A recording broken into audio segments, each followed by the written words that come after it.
I'm the answer to your every cry, solution for the way behind. I bring to you the news.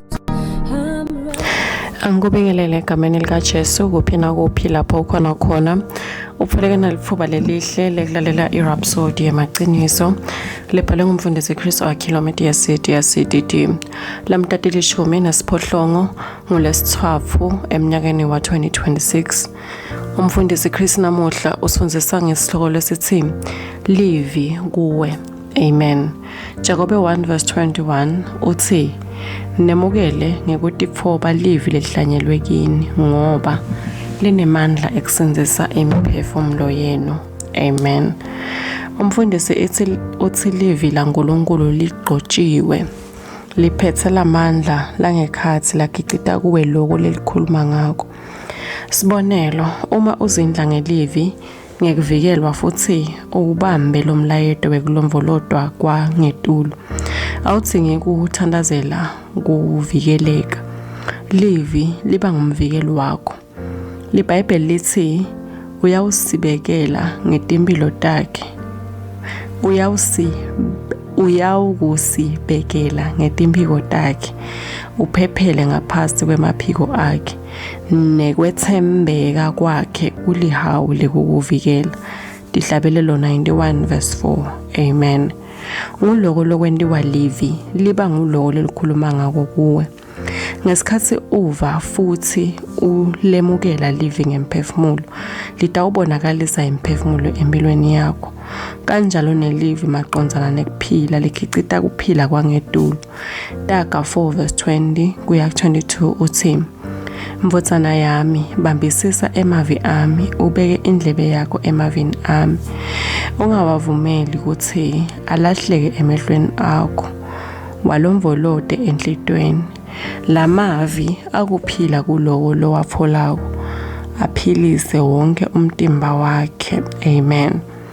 Livi likuphila kanye nemuthi enyameni yakho kuphela uma uligcina enhlitweni yakho kanye nasemlonyeni wakho. Uma uphila ngalo kunalabanye labagula esikhathi lesithe futhi bangabi ngcono ngoba abakaligcini livi enhlitweni tabo kanye nasemlonyeni yabo. Kugcina livi enhlitweni yakho kanye nasemlonyeni wakho kuzindla ngalo. Litawususa noma ngabe yiphi inkinga yempilo emtimbeni wakho. Litawugeza imithambo yengati yakho futhi lisuse nalesimila sesigadla. Sikhiya sempilo lengetulu nesikhiya sanoma yini lenye loyifisayo empilweni. Livi lelingekhathi kuwe litawukhicita lokho lelikhuluma ngakho. Amen.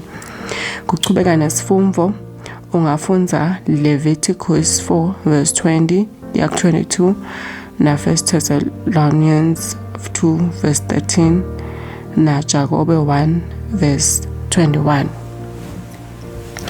Kulesikhathi sanyalo sidawusho ngumthandazo udawusho emva kwami uthi babe lothandzekako.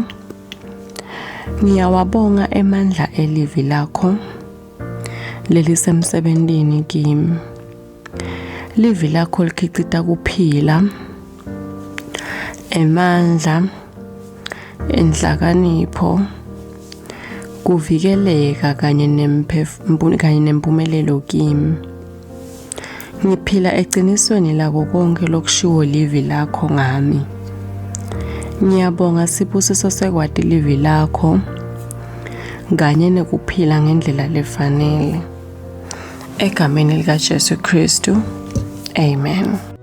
Siyakumema kwekuthi wende Jesu Kristu inkosi yempilo yakho ngekuthandaza kanje. Nkosi uNkulunkulu, ngiyakholelwa ngayo yonke inhliziyo yami enkosini Jesu Kristu, imvodzana yaNkulunkulu lophilako. Ngiyakholwa wangifela nekuthi uNkulunkulu wamvusa kulabafile. Ngiyakholwa uyaphila lamuhla. Ngiyavuma ngemlomo wami ukuthi Jesu Kristu uyinkosi yempilo yami. Kusukela lamuhla ngaye nangeligama lakhe. Nekuphila lokuphakatha, ngidelwe kabusha. Ngiyabonga Nkosi ngekusenzisa impilo yami. Nyalo sengumfana kaNkulunkulu. Haleluya. Siyakubongela Nyalo sewumfana kaNkulunkulu.